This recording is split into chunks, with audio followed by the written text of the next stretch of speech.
Ah yes, HoYoverse is at it again. You'd think after dominating with Genshin Impact, Honkai Star Rail, and whatever else they've turned into a multi-billion-dollar empire, they'd slow down a little bit. But somewhere in Shanghai, someone said, You know what the world needs? Pokemon, but with less gameplay and more microtransactions. and apparently everyone nodded. Honkai Nexus Anima. It's their next big thing, and from the teaser, it looks like someone at HoYoverse binge-watched Pokemon, Hearthstone, and an AI arena simulator all in one night and decided to, Control-C, Control-V the entire concept. Except they added shiny anime filters and the word Nexus, so you think it's deep. Spoiler alert, it's not. But hey, listen. Credit where it's due. The visuals are absolutely gorgeous. HoYoverse never misses when it comes to aesthetic candy. Everything's super glossy, the creatures are cute, and the colors are vibrant enough to burn your retinas in 4K. You'd almost forget the gameplay looks like it was designed for people who'd rather watch paint dry than actually playing a game. Now let's break down their concept of collecting creatures. They do fight, and by fight, I don't mean you actually can do anything. No, you can't actually do anything. You set your team, press start, and the game goes. Don't worry, champ, we got this. It's like watching ants battle on a sidewalk while you sip coffee. Now some might say, but auto battlers are strategic. Sure thing, Karen. If your idea of strategy is rearranging Pokemon by color, from what we've seen so far, it's not exactly just on steroids. You build your team, hit go, and hope your AI rabbit with sprinkles crits harder than your opponent's anime jellyfish with sunglasses. Now guys, to be fair, there is an audience for this kind of gameplay. It's cozy, low effort, and perfect for mobile players who want a dopamine hit between meetings. But for anyone expecting a Pokemon level depth or even Honkai's layered combat, Nexus Anima already looks like it's taking a long nap. Let's not forget something important. Who is releasing this game? It's HoYoverse. You know what's coming. Banners, pulls, raids, pity systems, all dressed up in shiny limited time marketing. Somewhere, someone's already photoshopping a 5-star bunny soldier with a 0.0003% drop rate as we speak. And here's the kicker. HoYoverse knows exactly how to drain wallets without making you feel it. At first. It's like a casino wrapped in an anime aesthetic. They'll hand you a few free pulls, maybe let you catch a legendary tier creature early to hook you in, and then BAM! Your credit card company is calling you to confirm the 17th blessing of the Nexus purchase.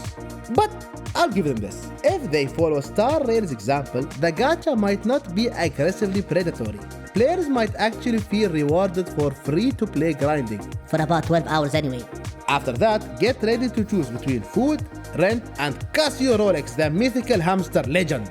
Honestly guys, this game looks stupidly good, like dangerously good. It's got the same problem as every HoYoverse release. The visuals are so polished, you want to forgive them for everything else. The colors pop, the creatures' designs are undeniably cute, and the environments are like Studio Ghibli on sugar. Every trailer frame screams, come on in, the water's fine.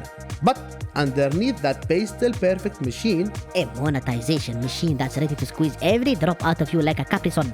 And yet, honestly, I can't be too harsh here. HoYoverse has proven again and again they know how to craft immersive worlds.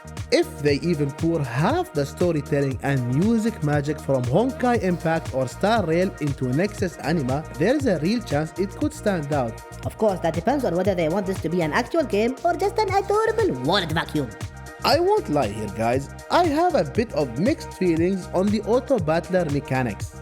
On one hand, auto battlers have their charm. You focus on team building, min-maxing stats, and then watching your squash demolish the enemy. On the other hand, this looks like they stripped out everything fun about Pokemon battles and replaced it with a spectator mode. Like, imagine this guys. Imagine grinding for hours, pulling rare creatures and evolving your team just to watch the game say, cool, now sit back and watch us play ourselves. It's like buying a Lamborghini and then hiring someone else to drive it while you sit in the passenger seat scrolling TikTok. Now if they nail the strategy layer, countering, formations, synergies, it could actually work. But if this boils down to pick the highest power number and pray, then congratulations HoYoverse, you've just made the world's prettiest idle game.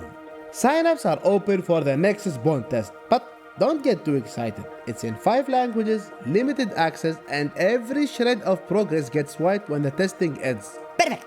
It's classic HoYoverse hype building. Get fans scrambling for invites, trickle out teaser clips, and dangle beta codes like rare Pokemon cards.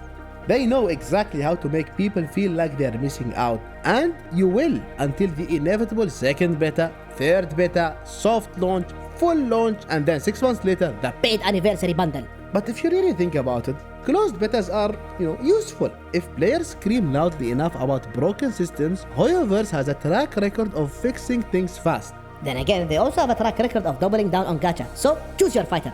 Okay, now there is something that's really disturbing about this game. The character names. Casio Rolex? Seriously? What is this? A Pokemon crossover with a watch commercial? It's like HoYoverse pulled a bunch of brand names out of a hat and said, Yep, these sound heroic enough. imagine trying to explain to your friend, yeah, I finally pulled Casio Rolex after 47 banners. He solos everything if you equip him with... Omega Swatch Essence. But hey, goofy names can work if they lean into them. If HoYoverse gives these creatures legit backstories and lore, maybe, just maybe, we will get attached. Or maybe we'll just meme the living hell out of it. Either way, I'm stocking up on screenshots. Now, despite all my roasting, there is potential here. HoYoverse has mastered storytelling in their previous titles. If they weave Nexus Anima into the broader Honkai multiverse and give us meaningful lore, it could hook even the skeptics. Imagine crossovers where your favorite star rare characters summon their creatures into this world. Honestly, that's instant hype bait. Plus, HoYoverse fans are lore junkies. If Nexus Anima gives them mystery, heartbreak, and maybe a time travel twist or two, this could build a serious community.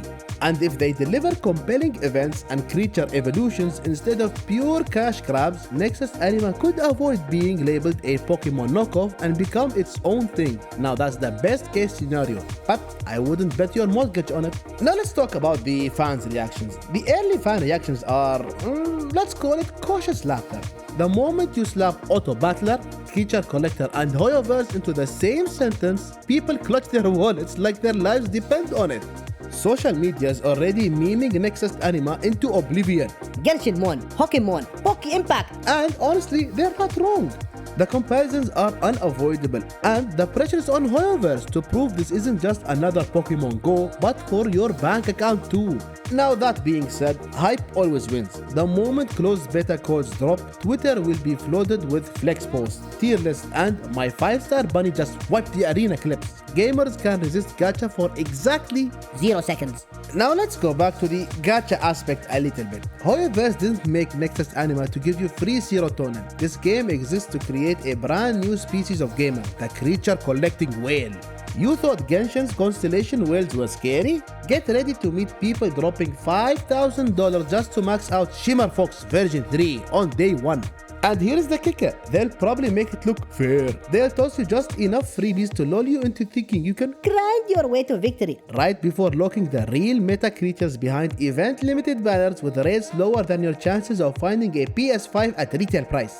I'm calling it now. 2 months in, there'll be a legendary time-limited dragon that literally breaks the game's balance, and your favorite content creator will casually drop $700 pulling for it for research purposes. Meanwhile, you'll still be rocking your common tier frog with a stick. Man, you gotta love Gachamon. Hey, Gachamon, I just made that up. Don't you dare steal that HoYoverse. If there is one thing HoYoverse knows, it's how to bait fans with crossovers. Don't be shocked if, let's say 6 months post-launch, Nexus Anima drops a limited time event where your creatures can wear Klee's hat from Genshin or summon a tiny March 7th plushie from Star Rail.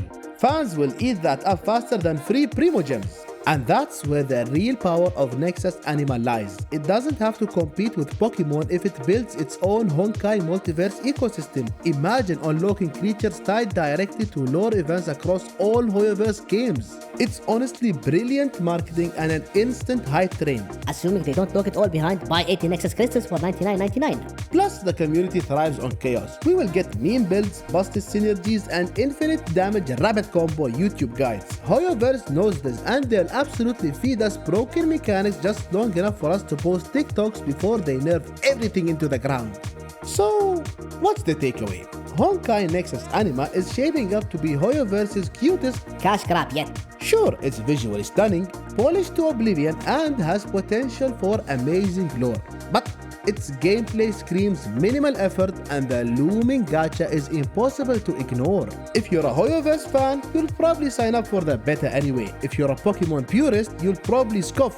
By secretly bookmarking the trailer. And if you're broke, don't even look at the download button. This game will sense your bank balance from space. Bottom line, gorgeous eye candy, addictive dopamine hits, and just enough strategy to pretend it's not an idle game. Whether it flops or dominates depends entirely on how hard HoYoverse pushes the monetization pedal. My advice, keep your expectations low and your credit card locked up. But what do you guys think? Could this be HoYoverse's next big hit, or is it just another shiny, soulless cash grab dressed up in Pokemon cosplay? Are you hyped, or are you already installing it in your mind? Drop your thoughts in the comments below. I read every single one of them. And guys, thank you once again for watching the video. If you enjoyed it, please consider leaving a like and hitting that subscribe button for more content in the future. Take care, and I'll see you in the next one.